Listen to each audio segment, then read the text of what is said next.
Magnus who persuaded me to play. Asios is actually in the studio show today.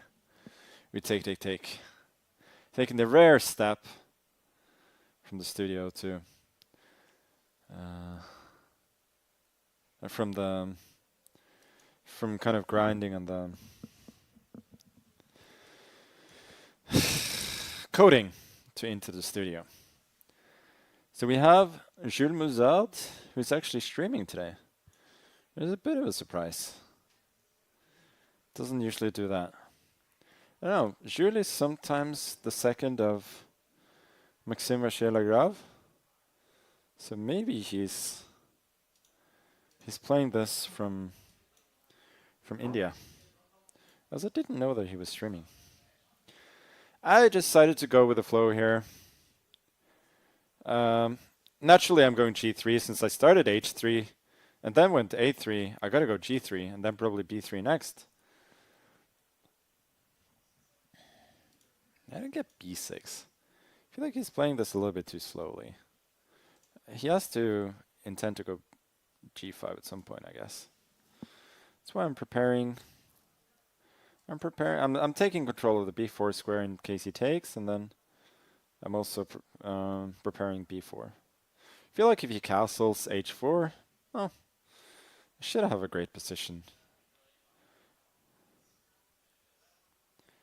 I don't see his immediate counterplay on the queen side, and my king side play is very standard, not inventive at all, but it's usually quite strong. Let's go bishop f4. Could have gone for bishop knight g5 immediately, but I'm asking him to make a move. I'm not even sure he has a lot of moves here. To me, this just looks like an improved version of the King's Indian attack.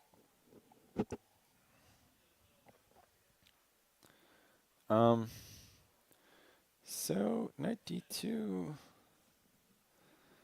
There is c takes bishop d3. That must be his idea. I don't see the threat for the moment. So now that I've developed one more piece, let's go for more kind of a direct attack. I think h6 I will go knight h3, but then I think I've provoked a very useful weakness.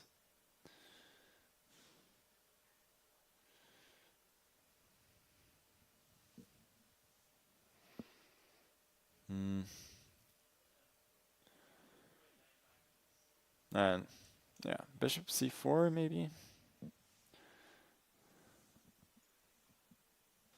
It's funny that Penguin is next door because I have played so many games in the King's, so he has to go here. That has to be his point.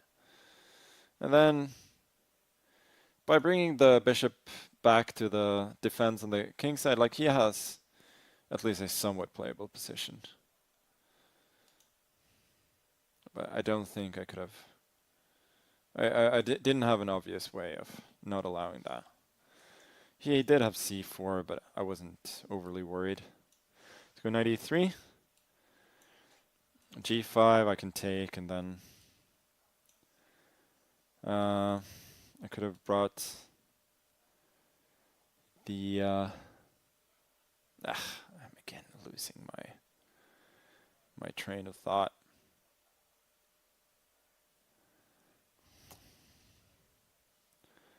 So I can either go bishop d3 immediately. I kind of like going here and then knight f4.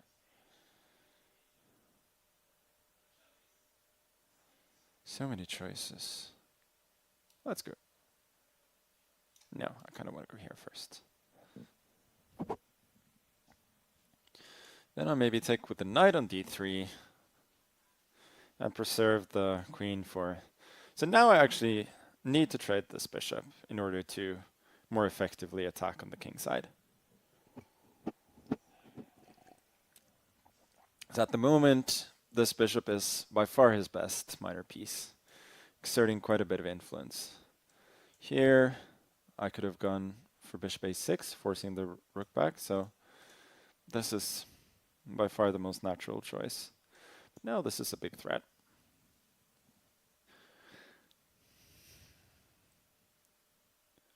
He doesn't really have any convenient way. He would like to go here and then bring the knight over, but he doesn't really have time for that.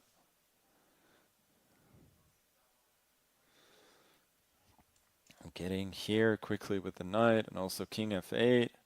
Oh boy, this does not look good. Knight h5 is practically unstoppable threat now. So this is kind of desperation mode for him. g6, bishop here. Knight g7. I mean, I could go knight e6, but no need for any tactics whatsoever. f7 falls, and the game is as good as over.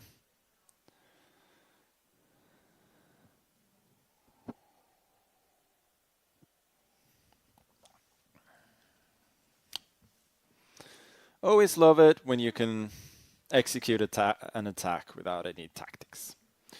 Just good positional play. Compared to the nonsense that I've had in the first few rounds. Actually, I'm playing better the better opponents I get. Because Jules is a good player. He's been 2700. Yeah. Yeah, so this, yeah, knight c4 is way too soft. b5, he was actually fine.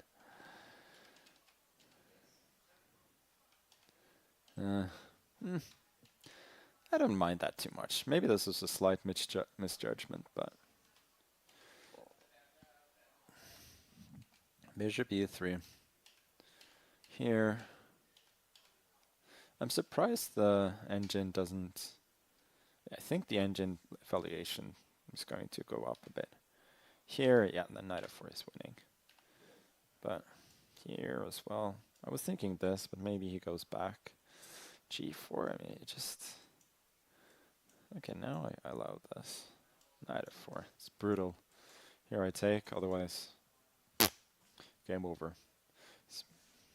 Yeah, his pieces are just poorly placed. So these attacks often play themselves a little bit. You can give up the c4